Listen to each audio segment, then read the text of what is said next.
More than 3 centuries ago, American bootleggers made corn whiskey by moonlight to avoid being detected by the tax authorities, and so this whiskey became known as moonshine.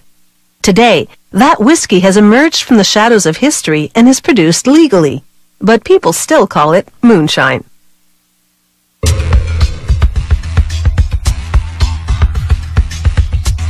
It was the nectar of outlaws. Clear, fresh corn whiskey that's 50% alcohol, and centuries later, it still has a potent appeal. In Virginia, they still make this whiskey the traditional way, allowing corn to germinate in a process called malting.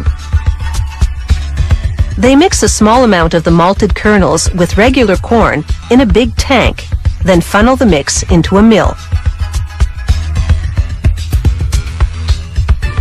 Inside this mill, automated hammers grind the mix to a cornmeal consistency. This frees some of the starch and exposes it to enzymes from the malted kernels. Those enzymes convert the starch to sugar. They'll use some of this ground corn to make a big batch of yeast. They add it to water in a tank and boil it until it becomes a thick soup. Once it reaches the desired consistency, they allow it to cool to room temperature. They add yeast and blow air into the mix to help the yeast grow, making this one big batch of liquid yeast.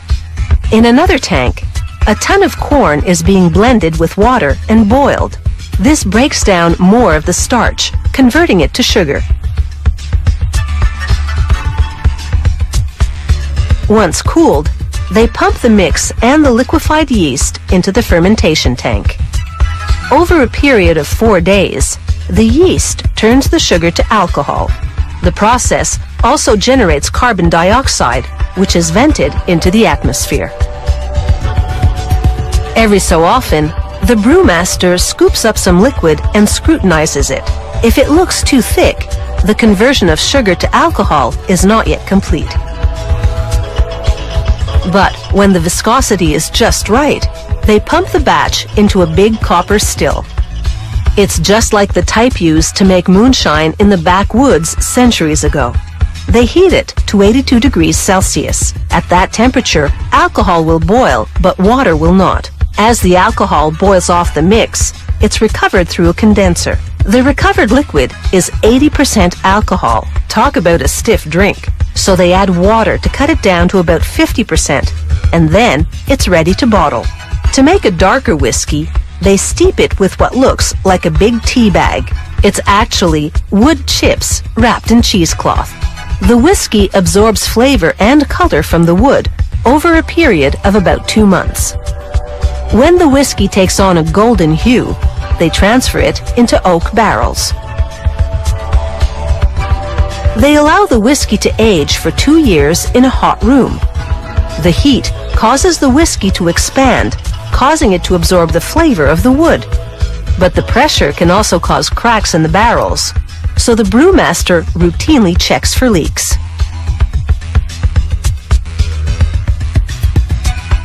After the whiskey has aged, they adjust the alcohol content by adding a little water. The water is always softened and filtered to remove minerals that could affect the whiskey's taste. At the bottling station, machinery pumps the whiskey into the containers. There's no spillage, and not a drop goes to waste.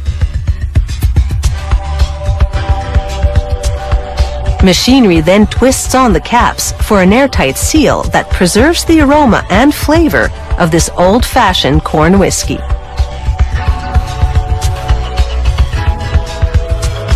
At the next station, robotic arms grab labels, apply glue to them, then press them onto the bottles.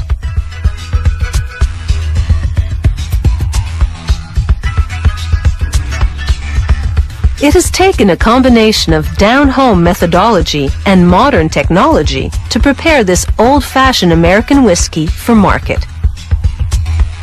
And whether it's aged or fresh, this historic whiskey is sure to set the taste buds ablaze.